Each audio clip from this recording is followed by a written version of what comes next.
You are watching the Deadfoot Diver podcast with Curt, the Deadfoot Diver.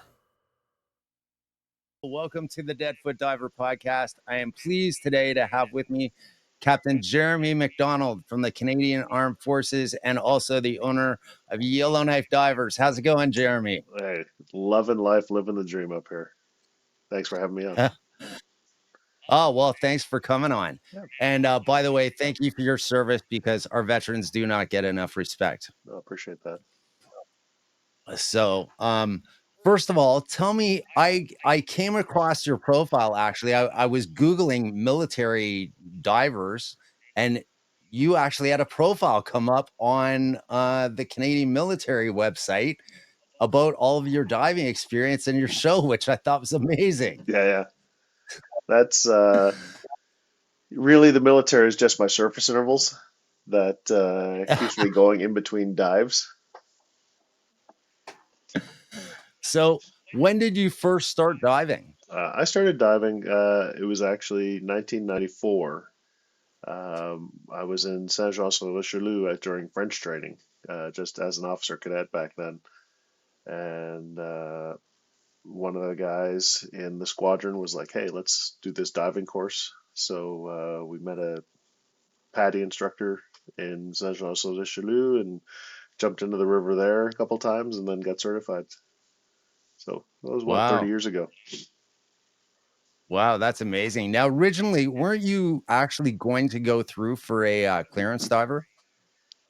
That was the original plan. I had a buddy of mine that I was going to university with in St. John, and HMCS Brunswicker had a dive unit with a bunch of clearance divers in there, and it was one of those things that if you knew somebody who was in as a diver and there was an opening, then you could kind of slide in. So my buddy Ah. invited me to come when somebody else decided to pull pin. So I went down to the unit. I met a petty officer who gave me all the paperwork I needed to get to the recruiting center. And then I went to the recruiting center and they said, "Yeah, we can process this, reserve Navy diver paperwork, but we can make it full time. But it's going to be in the Army, not the Navy. And you're going to be an officer in the Armor Corps, not a diver." And me foolishly believing their intent, signed, and then as opposed to going Navy, I veered off right then and went Army instead. Wow, Yeah. that's really cool. So whereabouts have you served in the armed forces? Yeah, mostly all across Canada. So I mean, it's an opportunity to see a lot of the country. So it's been British Columbia, Ontario, uh, Yellowknife up north, New Brunswick, Quebec, uh, back and forth between different regions. Served down in the States, did a bunch of work with Homeland Security down at a place called Glencoe, Georgia. Got to deploy to Germany to work with training Ukrainians. So yeah, Wow. it's a good opportunity to see a lot of the country, definitely for sure. Yeah, really cool. So how did you go about starting Yellowknife Divers? Tell me about that. Yeah, so actually, I had taken a break from diving. Like it was one of those things that I didn't get hooked right away. So I did my basic course in '99 and didn't do any diving, or '94. I did my basic course and then set it aside. And then I was on vacation and decided to do the advanced course to go scuba diving and see, dolphins and stuff in the Dominican Republic. Set it aside again. It would like the hook didn't set, and we were back in New Brunswick or in Fredericton, New Brunswick, and there was a pastor at the church where I was going to, and he was passionate about diving and said, "Hey, you want to come?" And it's like, "Yeah, yeah, it's been a while. Let's do a refresher and jump in." And we went down to the St. John River, and it was some of the worst diving I'd ever had. Like the visibility, it was murky. Like you could see maybe, this far, and we kept losing Yeah. each other. But what happened during that dive is we found some lady's purse, and Wow. we got up to the shore and we opened it up, and it's this ID cards and stuff. Like the money's gone, but it's like, her ID, her kid's ID, her birth certificate, social insurance number, all that kind of stuff in there. So in 2014, we go on Facebook, track this lady down, and I message her, say, "Hey, we're divers. We were in the St. John River. We found your purse." And so we asked the question, like, what happened? Like, she goes, "I was down in Fredericton from out of town with my kids. We were staying at a hotel. Somebody broke into our van, stole the DVD players and purse, and yeah." And she goes, "Was there any money in it?" I said, "No, it was cleaned out, like, but you can have your IDs." Yeah. Like, she goes, "Next time I'm in town, I'll reach out." And I said, "Great, we'll hang on to it." So I take this purse, I take it home, and I take all the IDs out, and I'm drying it out, and I do the obligatory, like, "Here's what I found" picture. And I realize there's this old school $1 bill tucked in. So between her birth certificate and social insurance number, excuse me. And she goes, I didn't tell her about it. I was just like, "Oh, there was some money." Well, she comes down a couple of months later and give her this purse back. And so, by the way, found this $1 bill in there. And she goes, she starts crying at the sight of this $1 bill. And I ask her, it's like, "What's going on?" And she goes, "That $1 bill, that was from my dad when he was dying." And she goes, the message that he left with her was, "When you see this, know that I'm watching over you and everything's going to be okay." And the reason she was in Wow. town, she was going for her first cancer treatment. So just that moment of serendipity of, here's a message from your dad that you had thought was lost at that time and space where you're going through this emotional stuff. So it was like, it was kind of that a moment, like, you don't realize what the value of a thing is to somebody else, but that meant an immense, like, a ton to her. So then that wanting to be in those moments of finding people's things was what really got me hooked on diving. And so I just started doing more and more of that. And then I got posted back to Yellowknife. And it was one of those things where it's like, nobody was doing diving up here.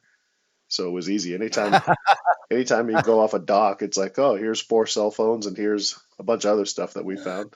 But because Yellowknife is so small, if you post finding those things, normally within a few minutes, it's like, "Oh, that's, Bobby's, or that's Sue's, or that's whoever's." So it was just that in itself became the addiction, is like the searching and finding for things. Yeah, that would actually be really cool. And I guess, yeah, Yellowknife. What's the population of Yellowknife It's now? about 20,000. 20,000. Yeah. Yeah. So I mean, it's still relatively small. So Yeah. I mean, that's the amazing thing about the internet is you can find people. It's unbelievable how easy it is to track down people you haven't even seen in like 30 or 40 years. Oh, So yeah. And well, especially in Yellowknife, everyone's like 1 degree of separation. Like, you can pick any person in town pretty much, and then you find out you have like 4 friends in common. yeah. Yeah, I know that from living up in the Arctic. It's you definitely get to know everybody around, and everybody gets to know you. So good or bad. So, how with all of the diving that you do, I mean, you had a cable TV show even called "Shit I Found Diving." So tell me a bit about that and how you got started Yep. doing the TV show. Yeah. So there was a couple of steps in between there. What happened was, one of these dives, I was down at the one of the docks and I found an anchor. And this thing was a beast. Like, it weighed probably 100 pounds, had this massive Wow. thick chain with the links about that size, 20 feet of that. And, damn near broke myself getting it out of the water. It was like float bags and then tying things up to the shore and then hauling it up. Anyway, I posted this thing. Kind of the method that I had for finding people's stuff is, if I could identify the owner, it's like, "Here's your thing." And if it was like Yep. something of interest, but you can't tell who the owner is, then it's just like, I'll post it on, classified ads up here. And so, like, stuff like anchors, people lose like little boat anchors all the time. So, and Yeah. who do you tell whose anchor is whose, right? Unless they say, yeah, I lost anchor. Anyway, so post this. So I post this thing, and I always put a little bit of humor into the postings. Like this one is like, I don't know when the last time a battleship was here in town, but I've got this massive anchor. And somebody had posted a comment. He's like, I'm not gonna buy the anchor, but I love your comments. You know, you should do a post about or a page about the shit you find diving, word for word. And I said, tell you what, anybody buys this stupid anchor because my wife is getting pissed because it's in the driveway, uh, I'll start shit I found diving. And sure enough, that afternoon, some lady was like, "Yeah, I'll buy that anchor, $100. I'd want it for kind of a lawn ornament kind of thing." I said, okay. And so right after that, shit I found diving was born. Wow, that's cool. Yeah.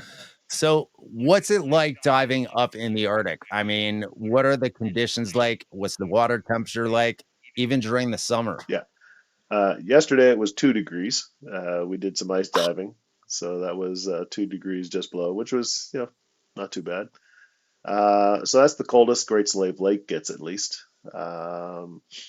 The other during the summer, surface temps can get up to about 20 degrees Celsius, and then but there's always the thermocline at about 30 feet deep whenever we go to, regardless of which lake. It's just there's always a cold level, and that's where it goes. So it gets to 8 degrees, I think, is the kind of the norm at depth in the summer. So, have you guys noticed over the last few years? I know that here, for instance, I dive in Tobermory all the time Nice. because it's hour and a half north of me.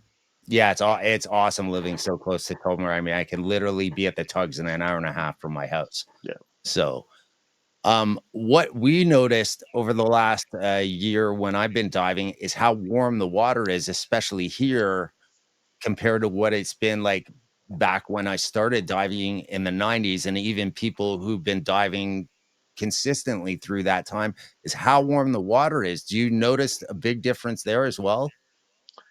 Yeah, I think last year was kind of interesting that Great Slave Lake, the water level was down significantly, like a meter or so for a good chunk of the summer. It was so bad that the Mackenzie River, the flow rate was so low that they actually couldn't do barges for one of the first times up and down the Really? river. Yeah. So Wow. when you think of the size of the area of the lake surface and just how much water that is that's missing, that was really significant. I mean, that impacts logistics in the north. So I mean, Yukon has all kinds of highways. NWT has some highways, and you know, the Mackenzie River is a highway for people, especially for moving goods. So Yep. that was a huge change this year. So we're hoping that that springs back. Um, but I had seen some reports online that there's fresh waters all over North America are in decline. Like the watersheds have lost or aren't bounding back. So that we do notice. I did notice this year that kind of ice breakups in the smaller rivers was earlier than previous years. So I mean, I can look at temperatures for the past couple of years diving from diving logs and see what the water was like. So we did see a slight increase. So that might mean like getting in the water 3 weeks earlier. We did definitely stayed in the water last year compared to like 5 years ago. So there is something changing for sure. So what the significance of that? Like, ask a scientist. Just as a guy in the water, you notice like things are slightly different. Yeah. Do you notice as well? Have you noticed any effect on the marine life as well over the last few years with the global warming and stuff? Yeah, I guess talking with the commercial fishermen in town, they say there's been a decline in their catch. So I mean, Yellowknife small community, so you go down to the dock and you can ask a guy, hey, you got any fish? Or sometimes what I'll do is people say, hey, can you check the prop on my boat? And I'll say, sure, pay me in trout or pickerel or whatever fish you have when you get some. And yeah, they were all kind of lamenting that the catch wasn't as great. as well. So something's happening there. Again, the significance of that, I don't know. You'd have to ask a scientist, but it's just the locals do notice that something is changing. Yeah, I've a couple of the guests that I've had on for my podcast, actually several of them have all noticed in different environments that they've been diving that there's been a lot less marine life compared to previous years. I mean, I know I was in Jamaica this year and I was shocked actually with how little marine life there was compared to like when I went diving in Cozumel a year ago. Yeah. Um, so yeah, it's definitely affecting the wildlife for sure. Yeah. So tell me bit more about the instructing you do, and also some of the harbor cleanup and stuff that you guys do with Yellowknife Divers. Yeah, absolutely. So one of the things for me, I kind of realized and learned that the motive for diving was I have PTSD from stuff earlier in life, and it's just like diving is the happy place. Um, so I started to learn about other people who are using PTS or scuba diving to help treat PTSD or people with kind of mental health issues. Yep. I had a couple incidents up here where some of my coworkers, other military members, were suicidal, and that required direct intervention on the two occasions that were up here that really stand out for me. And Wow. just you kind of do that link of, hey, I have a mental health issue. This is a happy place. I started offering, or I spent the time to become an instructor, just because I was getting addicted to the scuba diving. But then I started offering, like, if you can identify somebody who's got one of those issues, get them in the pool, get them something to try, give them something just to be maybe some social about, or give them a chance. That was kind of my main motive was to, you saw these guys coming out of Afghanistan in different conflicts with these issues, and just let's try and pull them back from the brink and get them something healthy or something else to focus on. Was really the big motive and the big push. So we set up I would, on my own time, like on vacations, I went and did, rescue diver, dive master, and open water instructor. And I had, for the open water instructor, I did it in Utila. And I mean, it was going to be better part of a month off. So I made a deal with the commanding officer that if he gave me the time off, that I had to set up a scuba club and then had to teach military members kind of at cost for doing PADI training. So that was great for me. I got some free vacation time to go down and do that. But when we got back, we actually put the pieces in place to set up within the military, a recreational club for scuba. And ever since that, it was like for military members and RCMP, the diving was just like cover the costs. So Wow. it's kind of a fun way to get people into the water. So yeah, Yeah, that was that's the thing. amazing. Thanks. I mean, diving definitely, like you said, is amazing for PTSD and other mental issues. Yeah, I've noticed it a huge difference in me just since I started diving again this year. It's gone from like very depressed to I got my life back again. yeah. So, I mean, it's amazing. What types of differences have you seen in people that you've worked with teaching them scuba and how much it's impacted them as far Yeah. as their mental health goes and PTSD? Yeah, that's I mean, it's all anecdotal. I've never really done a study, but people seem happier, engaged. Um, I guess what you notice is people kind of have a light. Like if somebody's on the edge and you see that they're going to kill themselves, or they see that they're really hurting, you just you get them engaged, you get them out, you get them doing something, and that the darkness that's on them kind of goes away. Um, so yeah, that you see them spring back and be part of be part of society, or be part of the group, or be just engaged. So those are, think that would be the big change right there. Yeah, that's amazing. I mean, yeah, You got me in the I feels with that question. Jeez. sorry, I know exactly what you mean. It has such a profound impact on people's lives being underwater that you cannot describe it. Yeah, And I mean, depression, I know with me too, I get a lot of relief from just pain when I'm diving. yeah. I noticed this summer that when I was diving a couple of times a week minimum, I was in a lot less pain Yeah, afterwards. for sure. So It's that whole yeah, it's being amazing. weightless. It's that whole focusing on your breathing. Just you're getting in the Zen moment.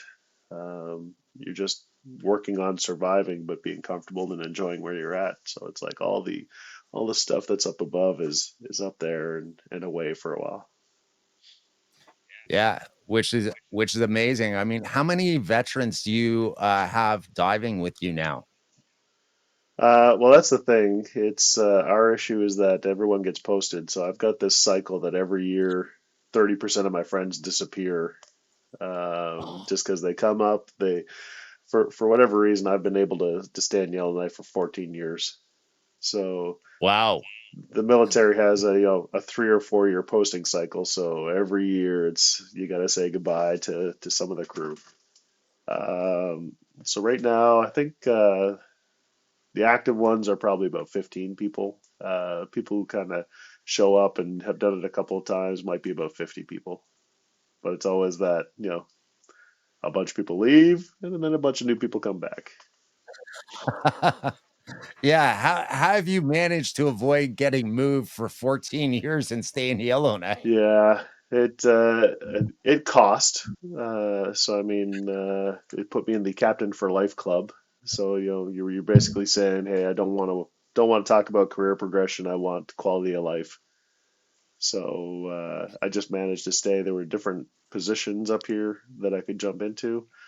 I was probably due to be posted out, and I had the Brigadier General talk to my career manager on my behalf, and he was like, "Oh, we want to keep him here and post him in this position." So that helped out a lot when you got a Brigadier General talking on your behalf.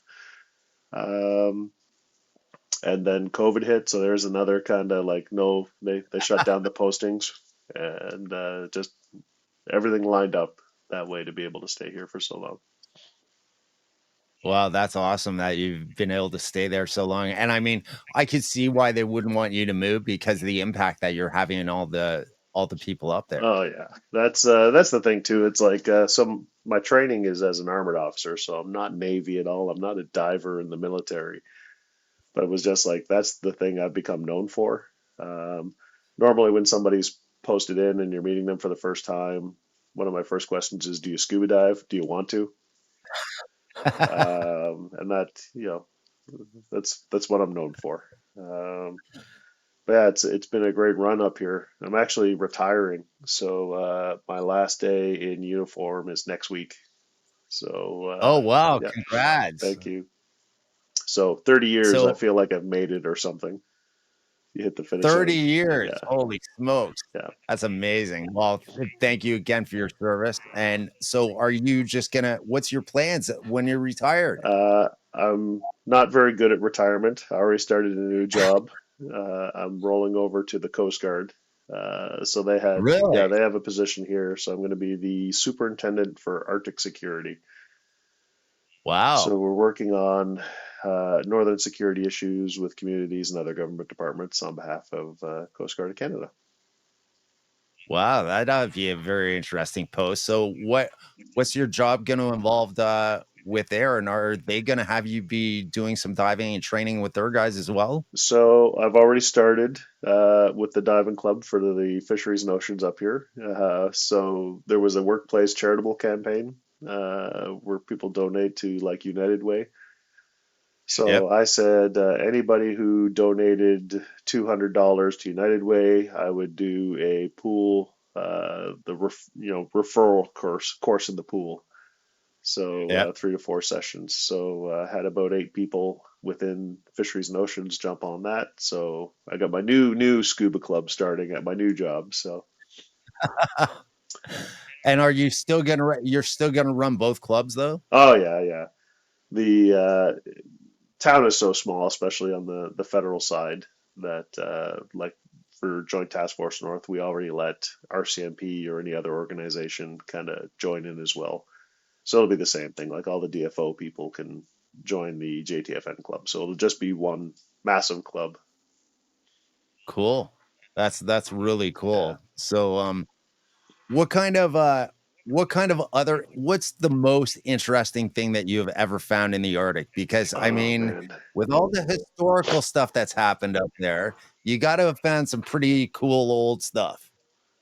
Yeah, there's I actually had a top 10 list. Scuba diving in the North top 10 list. Let me just pull that up.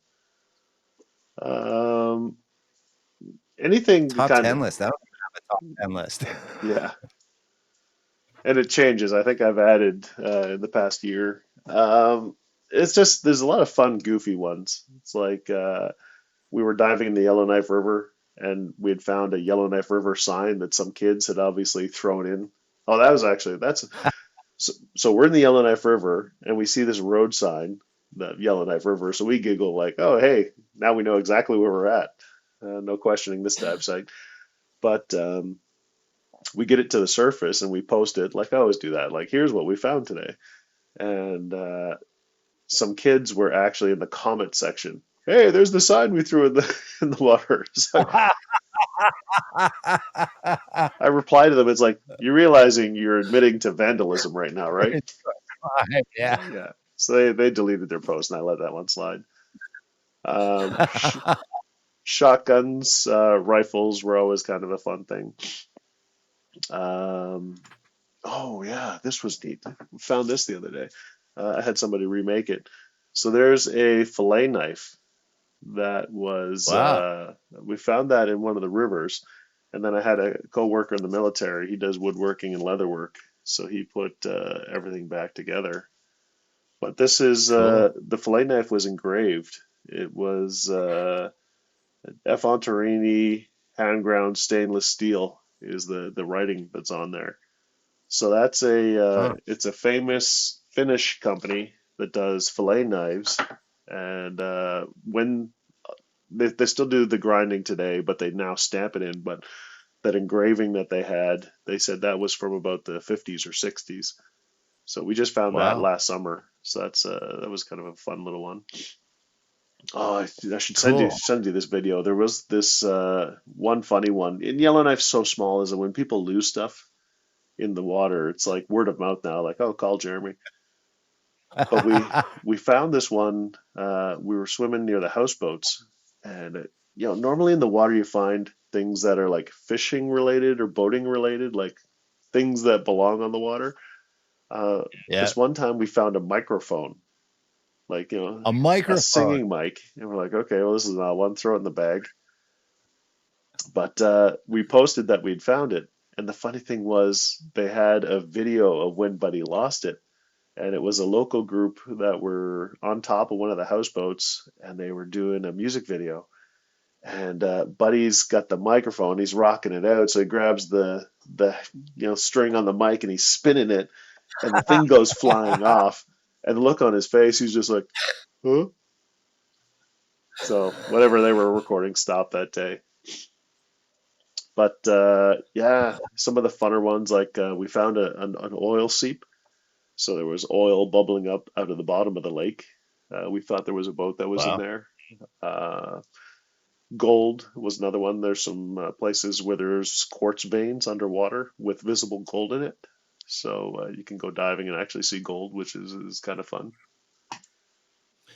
Yeah, actually, I was actually just watching the episode where you guys were going and doing some dredging for gold Yeah, up there. So, have you actually? How much money have you actually made from doing any of your gold finding? I would say zero point 0.0 pennies. Um, like the where we do the gold dredging, that's a friend of mine. He has the mineral rights for that island. So I mean, anything we Yeah. find is his to start off.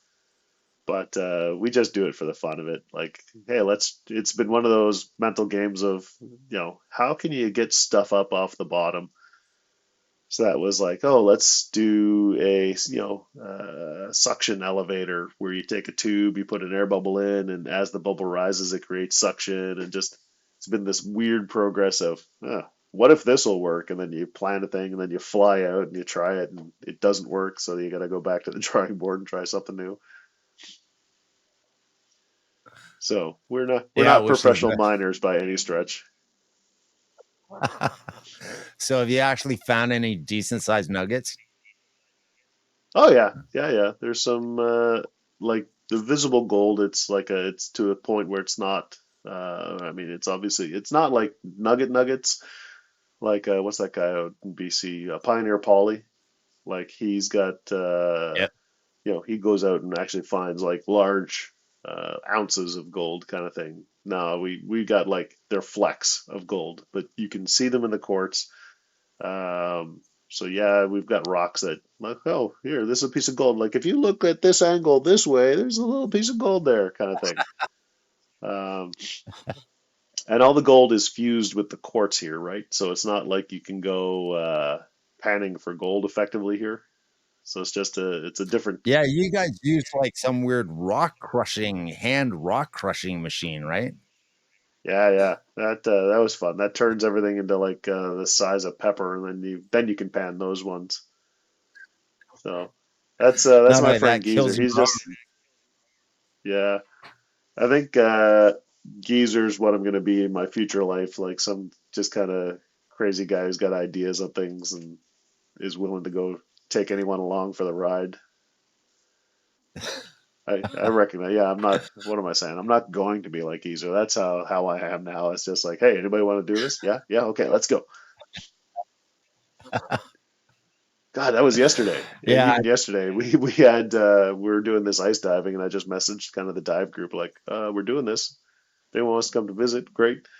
If anyone wants to learn how to be a line tender to help out future adventures, that would be awesome.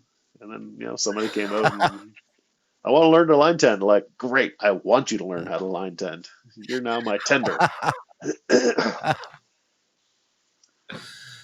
yeah. Line tending's a bit of a drag, especially if it's minus 40 or whatever. So, do you Yeah, guys actually yeah. ice dive a lot during the winter up there? No, it's too painful to get through the ice. Like when the ice is 3 feet thick, like you need a massive. Do you see the size of the chainsaw that my buddy has for doing those things? He's got this chainsaw with a 5 foot long blade. So every Yeah, that time we would go out, I definitely have be. to. Yeah, he doesn't like doing it. He gets soaked. It's his entire day, but wasn't too bad. Yesterday, the ice was only about 18 inches thick, so we were able to get through it fairly quick. Wow, that's not bad then. So, and how many divers did you actually have that dove yesterday? 3. 3. So yeah, That's it. You it can only was get 3 divers to go ice diving. Hey, everybody. Thanks for watching. Please remember to like, share, and subscribe.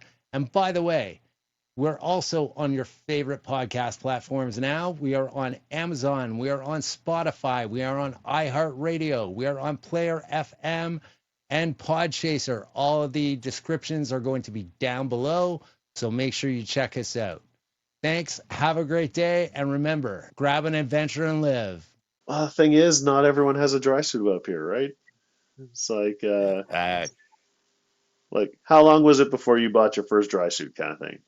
I mean, you tried diving someplace warm, you get it, and then you think you want to do it in Canada, and then you get a wetsuit. Like it's normally kind of years before people get to that level.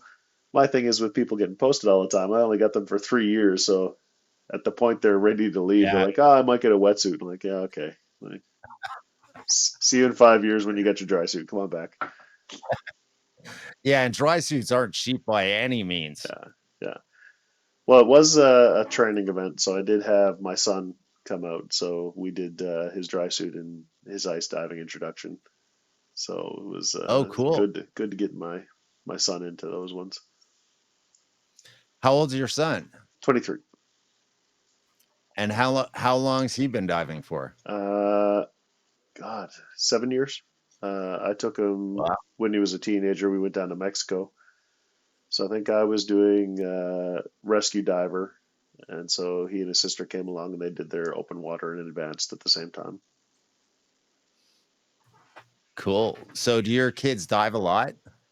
Whenever they're around me, Is that by force yeah, or yeah. Daddy loves you. Jump in the water. Ah! I want to go diving. I don't want to have to Yeah, worry about you yeah. today. Get over here. Well, it was my son. He's up right now with his girlfriend. She came up and she was in an episode a couple of years ago. She's from Honduras. She does not like the diving up here.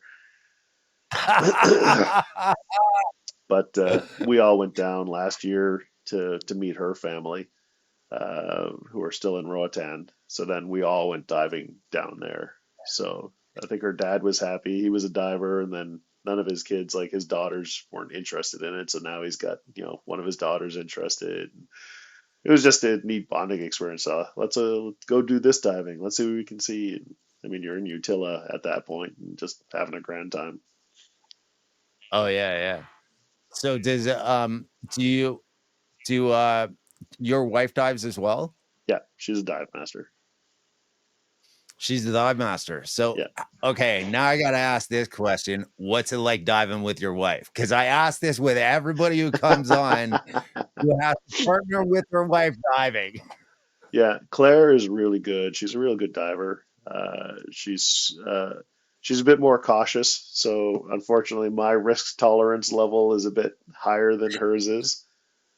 Um, Whereas I look at sketchy stuff and like, yeah, I could probably do this. Let's try it. Like, it makes sense. And she's like, nope, nope, that doesn't look safe at all. Not interested. I don't want to play with you.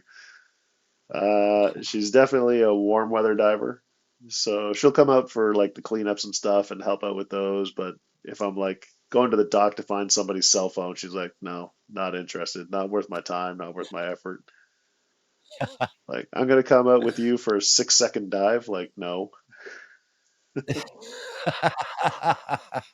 Yeah, well, I kind of get that point being up there and with the cold water. Yeah.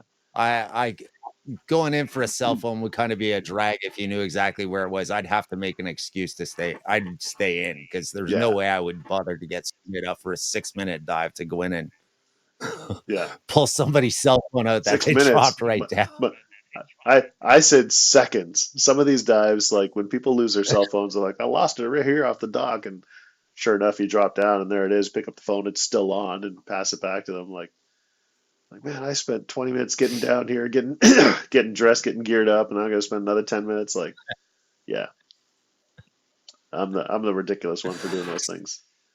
She actually makes fun of me. So She's lovely. She goes, you have a hero complex. You need to be people's hero for finding these things. I said, well, it's a motivation, yeah. Like it's okay to like being thanked for. Sometimes I think I'm like Liam Neeson, like I have a very unique set of skills, and I will find your stuff for you. Um, but yeah, she's definitely up for it anytime we go someplace warm or interesting or that has clear water. So your son started dry suit diving yesterday. What did he think of diving in a dry suit? Because I mean, it's a lot different than diving in a Yeah, wetsuit. he was really good. Like we actually filmed it, so we're gonna make an episode of the show for that. Oh, So cool. so in the pool, like I was trying to turtle him, so I flipped him upside down in the pool. I put a bunch of air into his suit and like trying to get him to float to the surface and roll and understand how that feels. But he's like, as soon as he started going up, he was rolling, flipping, arm up, dumping air, and venting excess air. I'm like, man, you're really good at that. Like, well done. I was Wow. really proud of how quickly he picked it up in the pool. And then under Yeah, the that's ice, awesome. yeah. Under the ice, we did have one point where he started ascending. And as he's going up, I just like, remember your head, ice. And he looks up and like, oh yeah. So he kind of rolled over and got his tank up so his head didn't hit the ice. we were only a few feet down at that point, so it wasn't a big deal. But he was like, "Oh yeah, there's something hard above you," and like, "Yeah, man, 18 inches of ice, you're not breaking through that, even with that thick skull of yours." Yeah. I mean, yeah, dry suit diving is definitely it definitely takes practice. I mean, when I started diving again this year, I threw in a tank in Cozumel last November. I come back Yep. to Canada and then all of a sudden it's like my wife's like, "Okay, you got to start doing this like for you like all the time, right?" So I'm like, "The only way I'm doing that's in a dry suit. I'm a wimp. I hate cold. Like Yeah. absolutely hate cold." So I mean, I go and I hadn't dove in a dry suit in 25 years. Yeah. So I get a dry suit. I mean, I did okay with it. I took some time, went through one of the online courses and stuff, went through stuff. Oh yeah, okay, yeah, no big deal. But Yeah. it was definitely an adjustment getting used to it. And not only that, with my disabilities, I had that to adapt to it as well Yeah. at the same time. So that So that that was a pretty significant accident you had. So it was a motocross accident. Yeah, it was a motocross accident. I went over a jump and I got cut off in midair and I landed on a kicker bump and I got cartwheeled over the bike and the bike actually landed on my foot. So I thought that I had just Yeah. messed up my foot and then also that I thought I'd like did something up in my hip, but I didn't think it was that bad at the time. I actually went and actually borrowed a set of crutches for the day and watched racing for the rest of the day. And then the next day I found out that, yeah, I'd actually shoved my femur up through the acetabulum and blew my sciatic nerve apart. Oh, wow. So yeah, it was nasty. I have no movement or feeling below my left knee. And on top of that, I'm also heavily pinned and plated in my right leg from a previous motocross accident that I had 2 years before that. And I'm blind in my left eye now. So Oh man. yeah, pretty Well, you significant you injuries. definitely But seem to have developed a positive attitude about it. And you're like, is this a happy to be alive feeling, or is it a I would say more happy to be diving again. okay? You know, as guys you've worked with PTSD and stuff. For me, it was the same thing. It was years of depression, Yeah. chronic pain. Then on top of it, they add all the opioids in, and well, we all know where the opioids go, Yeah. and all that stuff. So it wasn't until I started diving again that I actually like felt like I was alive. Hmm.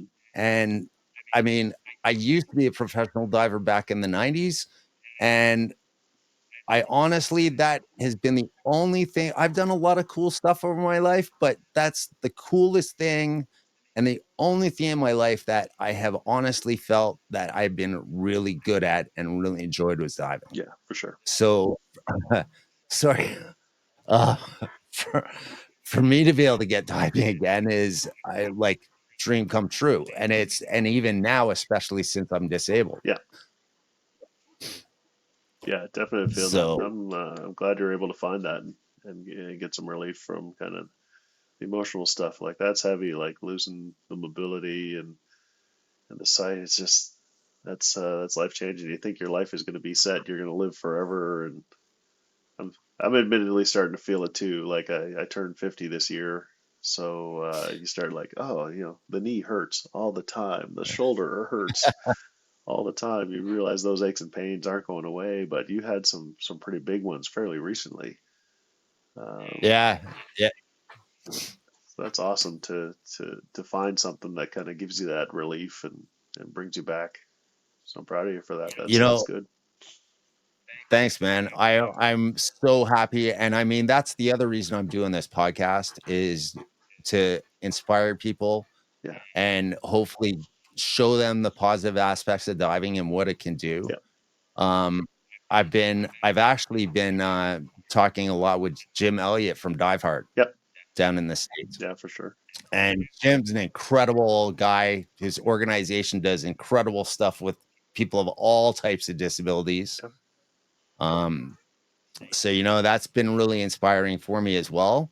And not only that, I'm actually going to be training to become an adaptive dive buddy this year. Nice. I was actually supposed to go. I actually was supposed to go get certified a couple of weeks ago until I did this. Yeah. So now I got a third disability I'm dealing with temporarily. So, and I don't even have a good bragging story for this one. I fell. Nice.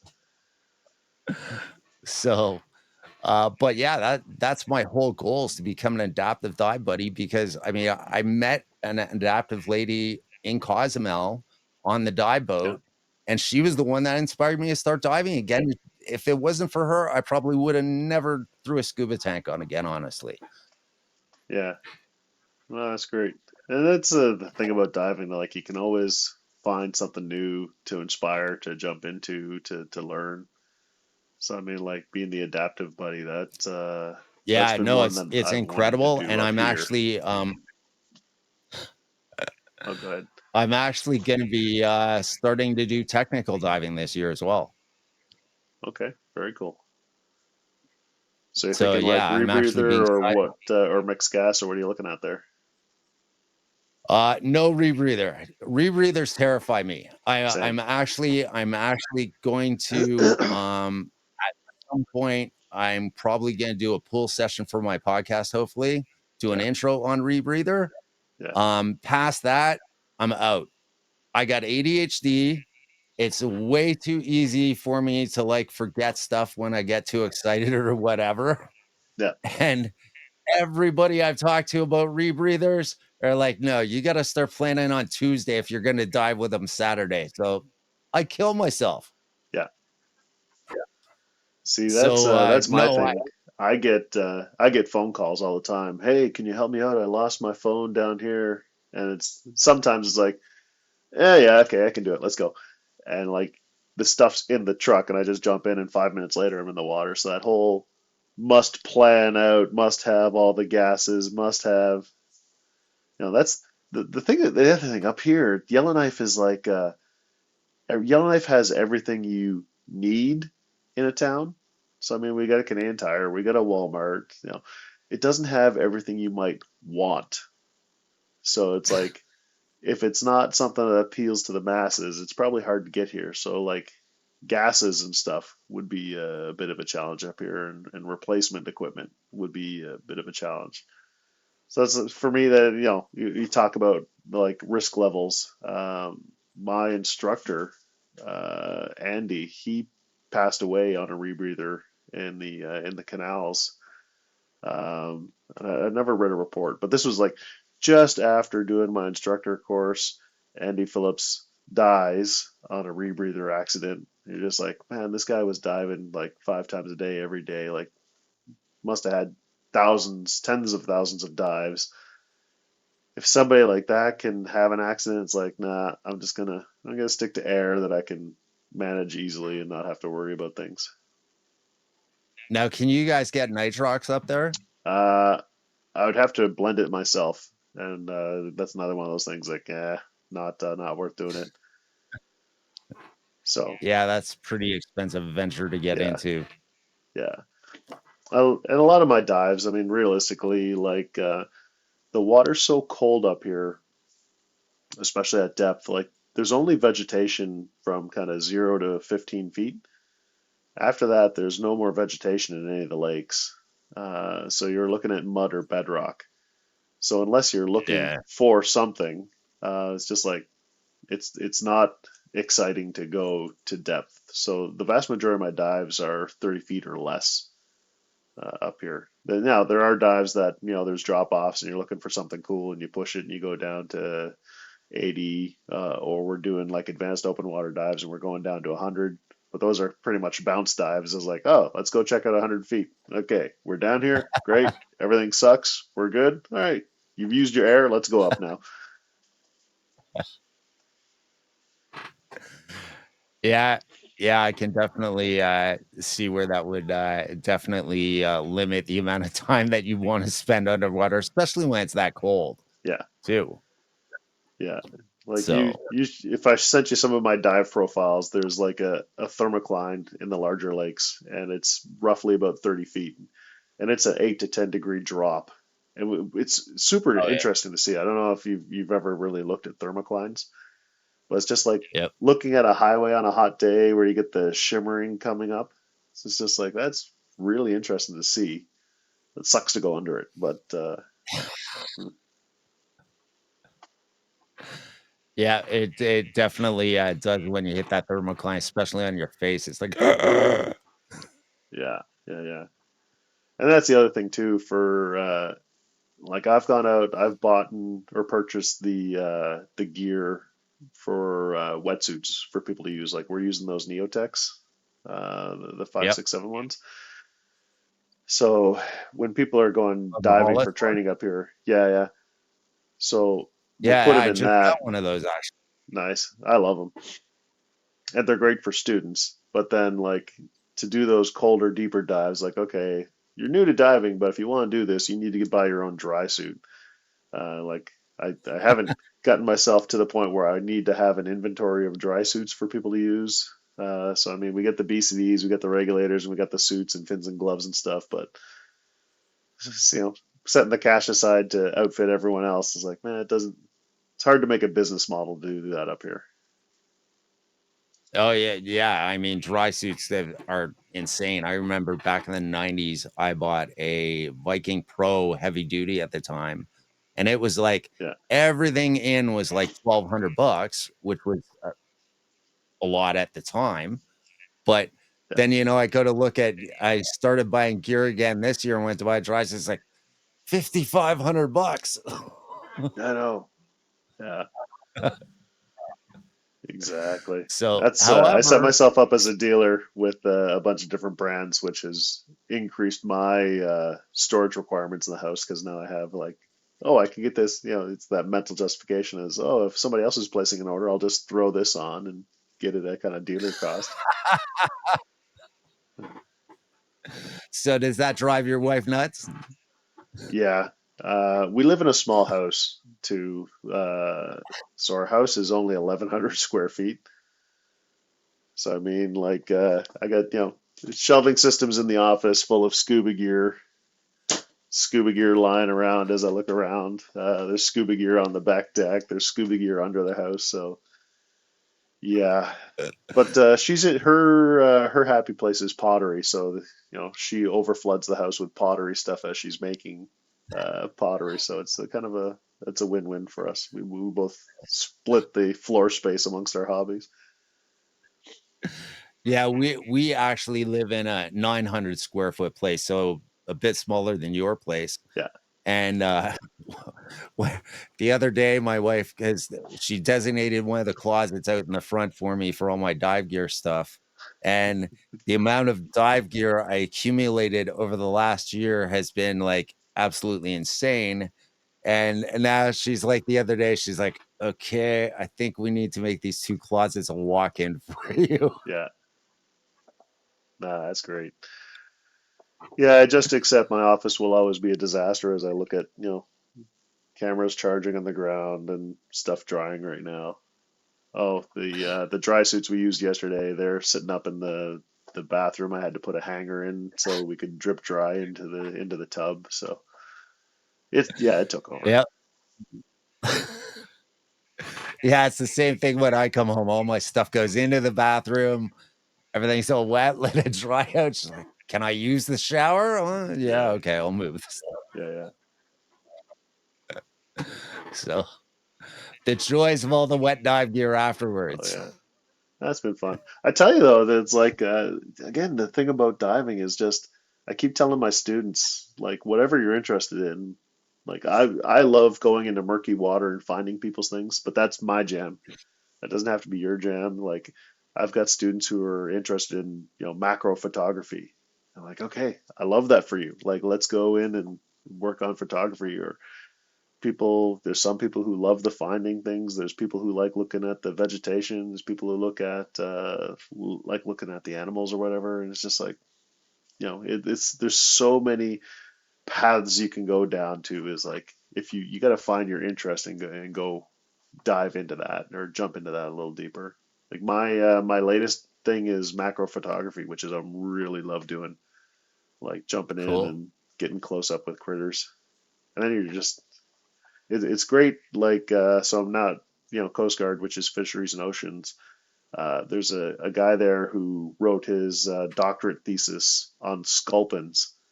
So it's like sculpins are Really? kind of neat little creatures, but it's nice to have somebody to go, hey, what about this sculpin? I saw this. What's this? And have somebody who's actually knowledgeable to tell you, like, in depth what those things are. Yeah. So what kind of camera setup do you use? I've got the Olympus, the OM system, the TG7. Oh, okay. And Yep. then, so I've gotten the case. What was the name of that company? 2 seconds. That's branded OM systems. So, Oh, okay. yeah.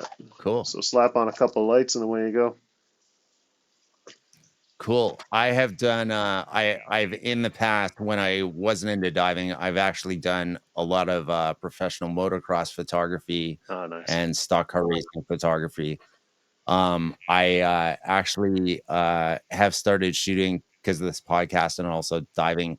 My wife's like, okay, I'm buying you a camera. You have to video for me. She can't dive anymore. Okay.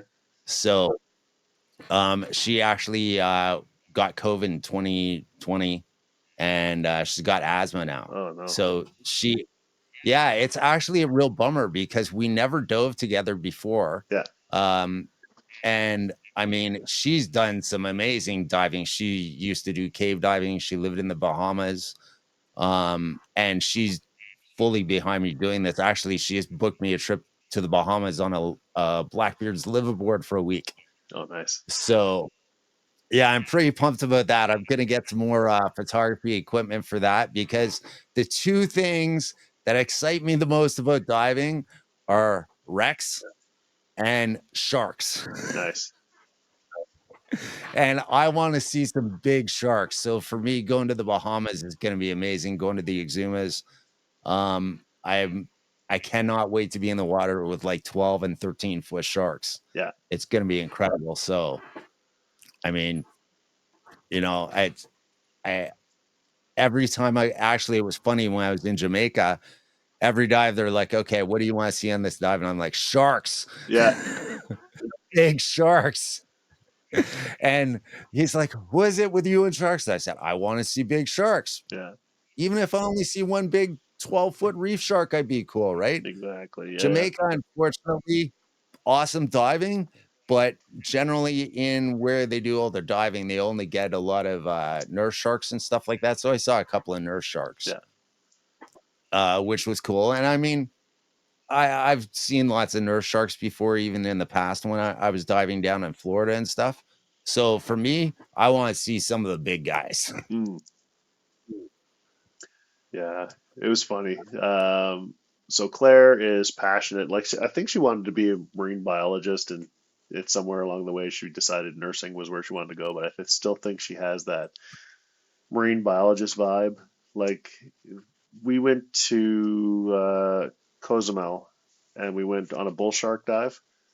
And there was You did the bull shark dive. there were 2 bull shark dives going around, and I'm fascinated. Like, here's this monstrous, huge fish swimming around us, and I've got this video of Claire. She was busy looking at the sand, digging through the sand, and picking up little itty bitty shells. And I look at her. I was like, "What's wrong with you? Like, there's a big fucking shark behind you." And she goes, "Eh." She wasn't into it. And we get to the surface. I'm like, "What are you doing? There's bull sharks swimming around. Like, enjoy the moment." And she's like, "I've done these dives in Fiji where you're surrounded by 50 hammerhead sharks. Like, this was a little boring for me." Like, okay. And how many bull sharks did you see? I think might have been like 5 down there at the time, just kind of all swimming around. Yeah. Yeah, that's still awesome. I mean, I've heard when I was in Cozumel last November, um I was talking to a bunch of guys who'd actually been on the shark dive down there Yeah. with the thing, and they were telling me like they take you right out to the mating grounds and drop you in, and the days that they went out, they were seeing like 50 and 60 bull sharks. Yeah. Crazy. So yeah, which would be phenomenal. So, I mean, do you okay? So, out of all the sharks that you've seen when you've been diving down south and stuff, which ones are you afraid of more? I don't think any. And that's not out of lack of respect for the beast. It's like, I like cheeseburgers. If somebody were to put, liver in front of me, I wouldn't want to eat it because that's not what I enjoy eating. Uh, I just, you realize that sharks, like, you're not on the menu for them. Like Jaws did a disservice to make everyone think you're the item that's chewy Oh and yeah. crunchy, but you're not the thing. You probably leave a bad taste in the mouth and give them an upset stomach. So like sharks aren't interested. So once you kind of get that mindset, it's like okay, like I respect the danger or the force of nature that these creatures are, but I don't know. It's you understand that the attacks are rare. You understand that you're not on the menu. You give them the respect that they warrant. So I don't think so. Now, having said that, I haven't come up against a great white yet, so that might change my mind. Actually, I actually might get to do that this summer. nice. There was one time in the St. John River, a sturgeon came up, and the water's dark and murky, and you look over and there's this thing tracking along beside you and you realize the thing is bigger than you and they look like freaking dinosaurs underwater and I didn't know there were Oh sturgeons yeah. in the water there and then to have this big monstrous thing just come and it was just one of those moments where it comes up, checks you out, and then veers off. And just when Wow. you're looking over at this thing that looks like huge and scaly and reptilian and the size of a dinosaur or something that should be in Jurassic Park, then you have a moment of um, but then again, my friends make fun of me too. We were doing a job on the pipeline, the water main here in town. The city wanted some video, so we dove along this 8 kilometer long pipeline over a couple of days, and there were a couple times it's so dark. It was the visibility sucked. It was dark, and you got the camera in front of you, and you're just kind of going along, following pipe, following pipe, following pipe. And every once in a while, there was like a massive burbot that made a burrow under the pipe and those things spring into action when you're going past. So that flurry of flashing activity in front of you after the past, 40 minutes of nothing but, That mud, thing. white pipe, mud, white pipe. Um, yeah, that kind of makes you surprised, gives you a little scare. I wouldn't say I'm a scaredy cat, Yeah. but I react poorly. So, like, what's it like to have a big sturgeon come up next to you? Because first of all, they don't like being around humans generally, right? Didn't know the thing existed.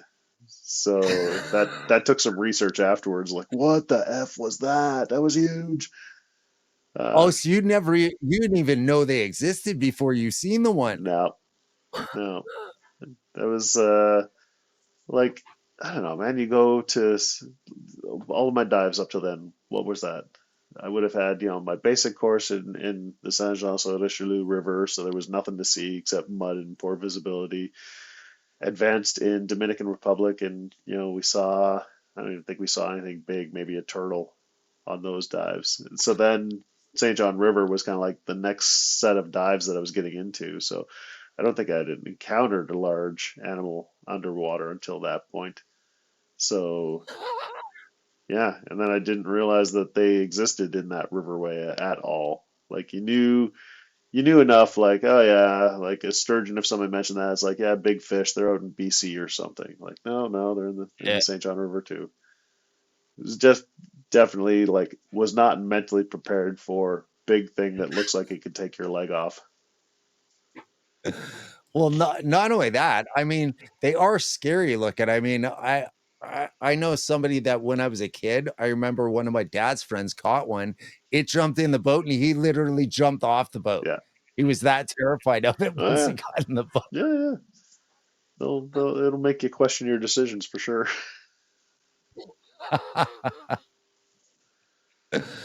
So, what do you got coming up in the next year now that you're, well, sort of retired, going to the Coast Yeah. Guard and all that stuff? And it doesn't sound like you're slowing down much at all. Nah. Retirement, that's more free time to go scuba diving. We're gonna film season 7 of the show. So that airs on Cool. Northwest Tell up here, and then once Northwest Tell's done with it, we post it on YouTube. So we Awesome. started that this week, where we had an episode of son learns to scuba dive. So we're gonna have to come up with some plans for 5 or 6 more episodes over the summer. There's this interesting story up here of somebody robbed one of the mines back in the day, stole the payroll safe. Yeah, No, really? and apparently they were doing a getaway, and it was on behind a skidoo that they were towing it, and where they went on Great Slave Lake, there's a section that's notoriously bad for thin ice, and the safe crashed through and sank.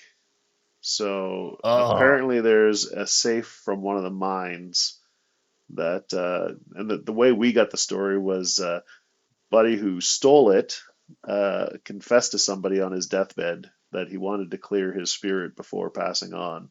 So he told the story of really? kind of where it was and what happened. So I don't know that it was actually even greatly reported that the mine was robbed, let alone a safe. But we're trying to dig into that little adventure. So how much reportedly did they figure was in this safe, apparently? That's open for speculation. Like we're just starting to research. The other thing too, the mine that it was stolen from has been closed for a long time. So it's trying to find records or trying to find kind of any info about that. So I'm sure there's some old timers in town who might remember something.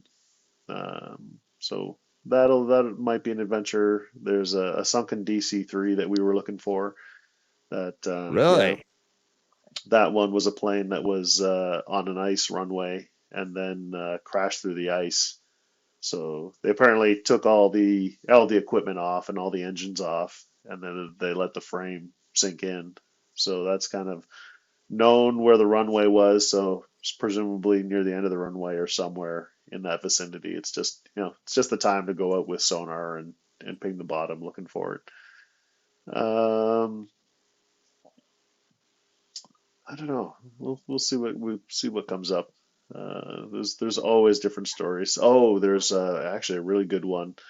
It's the HMS, or it's not the HMS. It's the Albany, which was a Hudson Bay ship that sank out in the Hudson Bay, and the entire crew expired. They apparently ended up on something called Marble Island.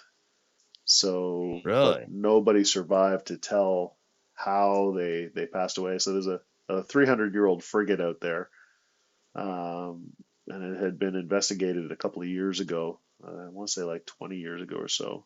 So it was what was the guy's name? Wrote a book about it. It was John Geiger. So he's part of the Canadian Geographic Society. So they had gone out and actually did scuba diving on it. So we kind of want to go back and see if we can pick up on the space. But yeah, that was the story of Dead Silence. Wow. And that So wrecks in James Hudson Knight set Bay. sail with 2 ships. Yeah. So they went looking for the Northwest Passage. Neither he nor his 40 men were ever seen again.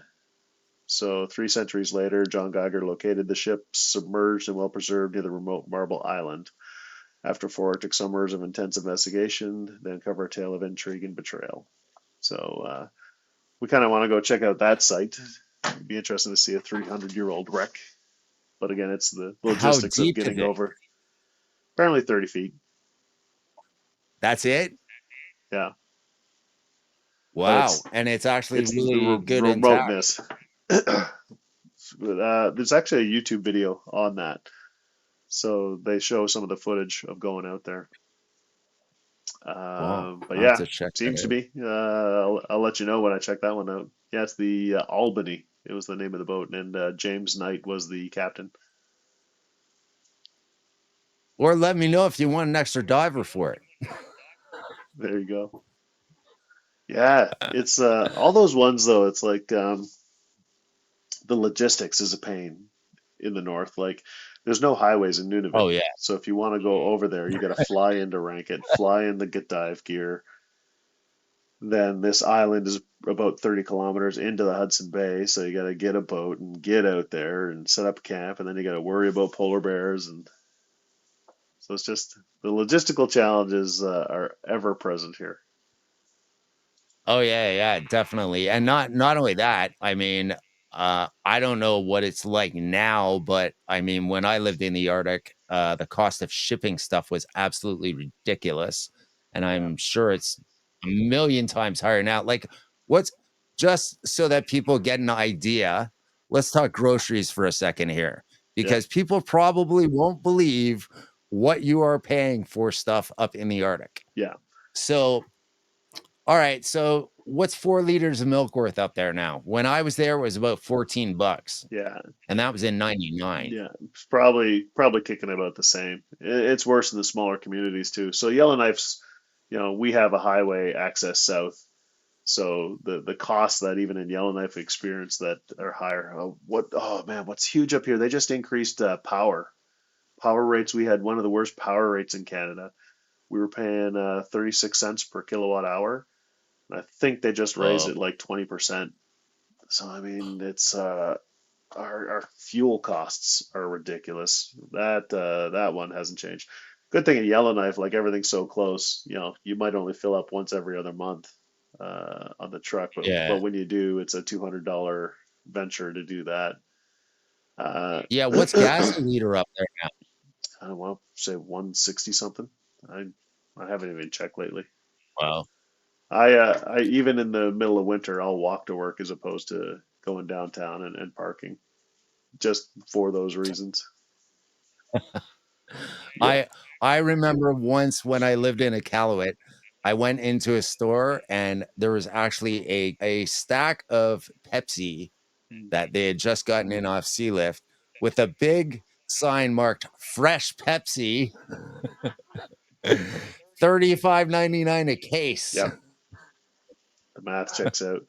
Like you can't even go out here. Like I went to a restaurant. I took Claire out. We went for dinner, and we had like one appetizer. We had like I think it was like the chicken sandwich each, and a drink each, and it came to $100.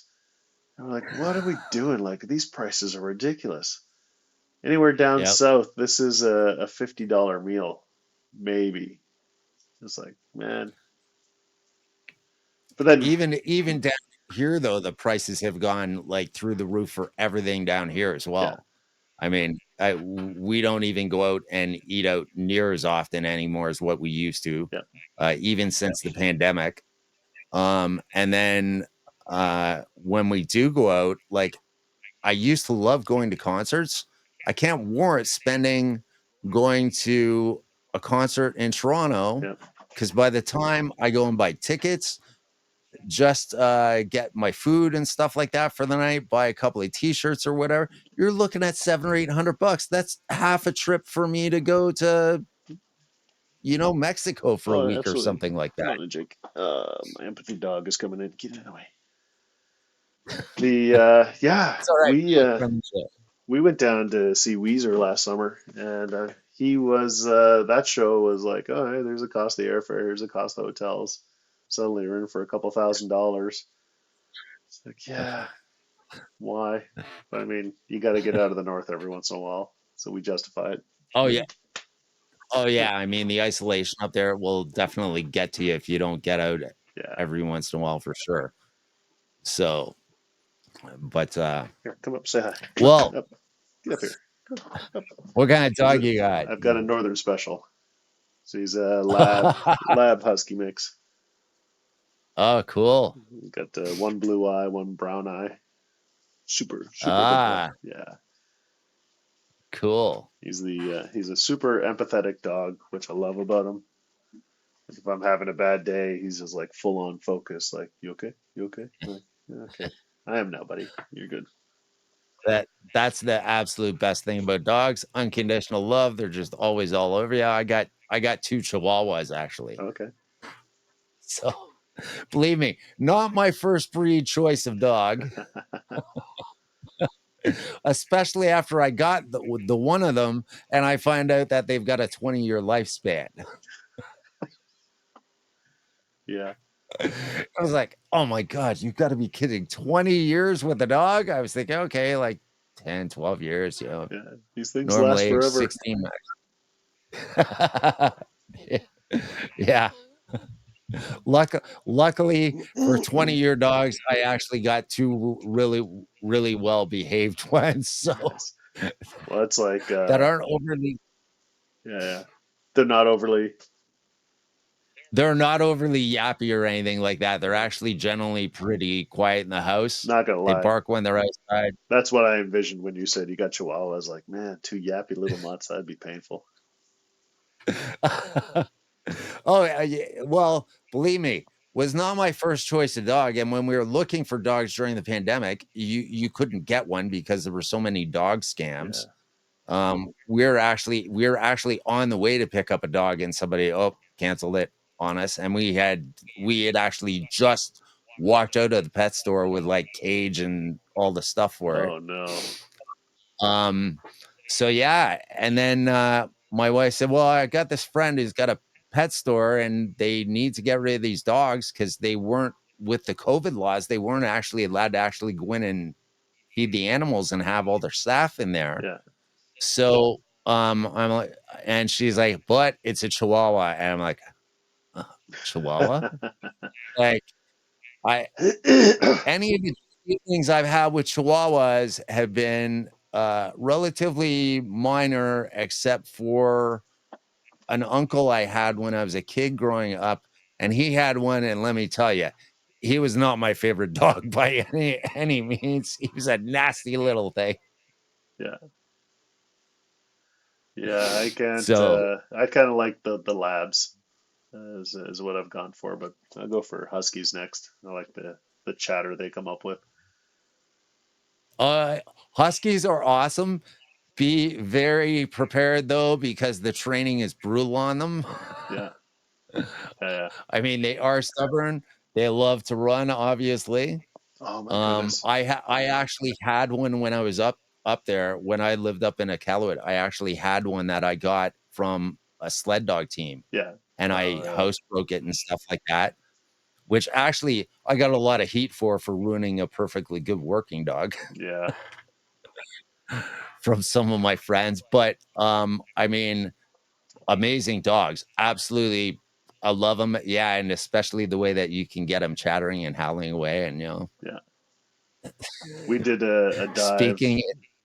up here for a guy who is like a renowned dog sledder, lives out in a place called Hoarfrost.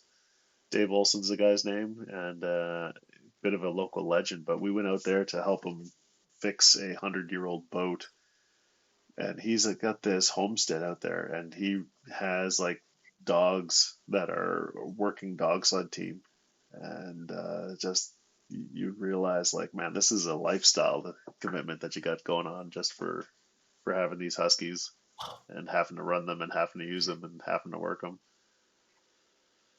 And he's Oh one of those yeah, guys who does like yeah. those 1,000-kilometer long races. Just like, man, how do you invest Oh, the like time the in that? Iditarod. Yeah, he's done the Iditarod.